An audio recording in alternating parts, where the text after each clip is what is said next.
Hello good morning सबैजनालाई।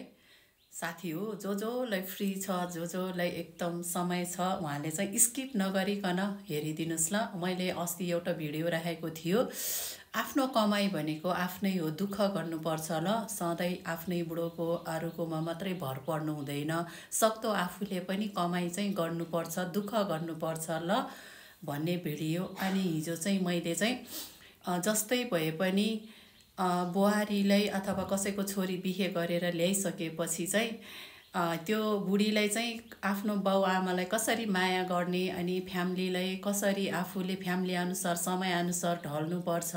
अनि एउटा छोरी मान्छे बिहे गरेर अर्काको घर गइसकेपछि अर्काको बाउ आमालाई पनि आफ्नो बाउ आमा सोचेर कसरी सम्हाल्नुपर्छ, आफ्नो बानी बेहोर माइतमा पनि छोडेर आउनुपर्छ है भनेर मैले दुईवटा भिडियो राखेको थियो कि। अनि एकजना सिस्टरले चाहिँ के भन्नुभयो भने आफ्नो चाहिँ कमाई भएर त्यस्तो भनेको होला नि, आफूलो कमाई छ, जागिर छ, त्यही भएर त्यस्तो भनेको होला भन्नुभयो कि उहाँ सिस्टरले।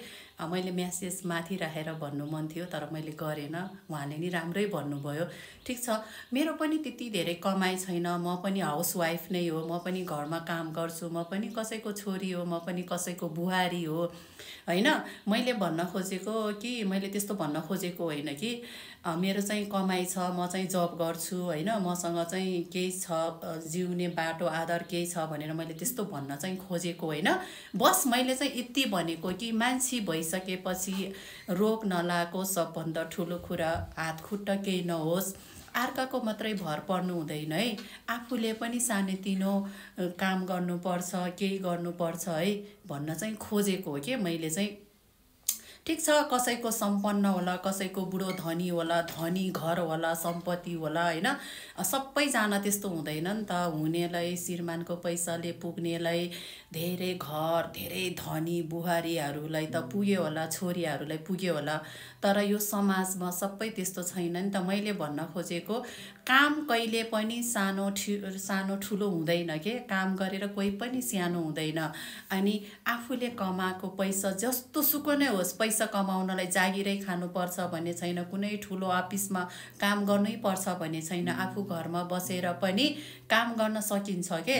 अब भनौँ न कहिले घरको कस्तो छ आफ्नो आफ्नो कन्डिसन हेरेर होइन काम गर्न सकिन्छ, तर थोरै थोरै पैसाले नि चिन्नु, अब सबैले श्रीमानको मात्रै भर नपर्नु भन्न खोजेको। मैले त्यस्तो नराम्रो भनेको होइन, आफूले पनि दुःख गर्यो भने छुट्टै फिल हुन्छ कि, आफूलाई छुट्टै महसुस हुन्छ कि, कसैसँग हात थाप्नु परेन, अलिअलि थोरै भए पनि हेलो थोरै भए पनि आफूसँग पैसा भएको र आफूसँग नभइकन भनौँ न श्रीमान हो जोसुकै होस् पैसा दिनु न भनेर हामीलाई घरिघरि भन्दा हामीलाई पनि कस्तो गिल्टी फिल हुन्छ नि त। त्यही पैसा 10-15 रुपियाँ, 20 रुपियाँ, 100 रुपियाँ, 1000 रुपियाँ आफूसँग भयो भने भनौँ न आफ्नो आमा बाउ होला, आफन्त कोही बिरामी हुने बेलामा आफूले कोहीसँग झुकेर माग्नु परेन नि त।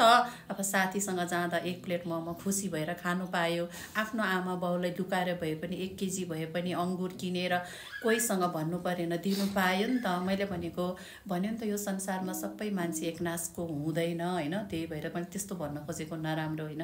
सबैको आफ्नो आफ्नो समस्या हुन्छ, तर्क हुन्छ, सबैको इच्छा चाहना त कसैले पनि पुरा गर्न सक्दैन।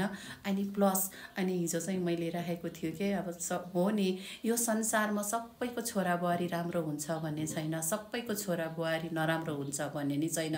तर अहिले जति पनि छ नि, अब जति पनि अहिले छ नि प्रायको चाहिँ छ के, तपाईँको छोरा बुहारीले तपाईँलाई माया गर्यो होला, छोरी राम्रो होला, छोरा राम्रो होला, बुहारी भने जस्तो भेट्यो होला, कसैको त छैन नि त। मैले हजुरलाई भन्न खोजेको होइन कि सबैलाई नै भन्न खोजेको होइन, जो छ अहिले पनि जति पनि घटना घटिरहेको छ, म जस्तै कोही बुहारी हुनुहुन्छ भने अब कोही छोरी, मेरो पनि छोरी होला, मेरो छोरी पनि अर्काको घरमा गइसकेपछि मैले राम्रो संस्कार दिन पाओस्।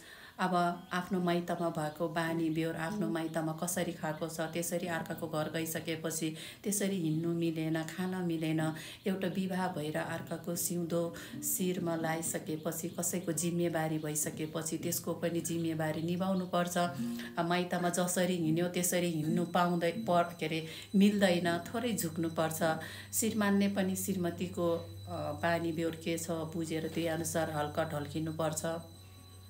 श्रीमतीले पनि आफ्नो माइतको बानी बेहोर सबै छोडेर उता गएर अलि त्यही अनुसारको ढल्किन सिक्नुपर्छ क्या साथी हो। मैले त्यति भन्न खोजेको सिस्टर होइन। यो भिडियो हजुरसम्म गयो भने हजुरले मेरो कुरालाई नेगेटिभ नसोच्नु। यदि हजुरलाई मेरो कुरा मन परेन भने हजुर होला सम्पन्न होला, हजुरले भनेको जस्तो होला लाइफमा, सबै त्यस्तो छैन कि। कति बाउआमा कति रोएर बसेको छ नि त होइन। अब छोराहरू बिहे गरेपछि मन बदलिएको छ, सबै छैन, मैले सबैले भन्न खोजेको होइन, तर प्राय चाहिँ सबैको छ कि धेरैजना।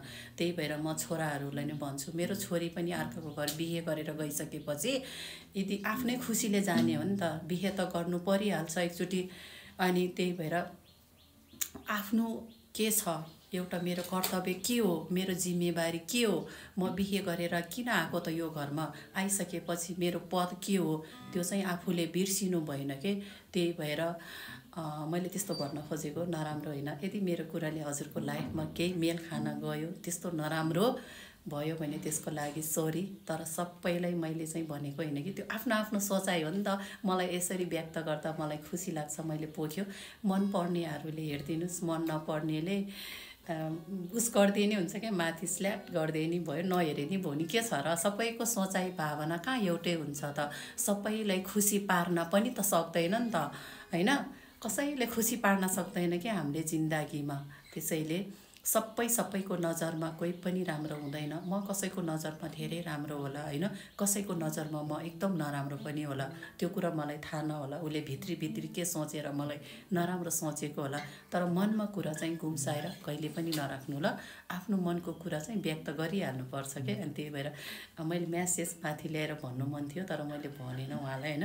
अब यो मेरो भिडियो पनि उहाँकोमा पुगेपछि पक्कै यो भिडियो पनि उहाँकोमा पुग्छ। मेरो कुराबाट हजुरलाई त्यस्तो नराम्रो भयो भने त्यसको लागि सरी। उहाँ पनि तामाङ नै हुनु, तामाङ नै रहेछ, म पनि तामाङको बुहारी हो होइन।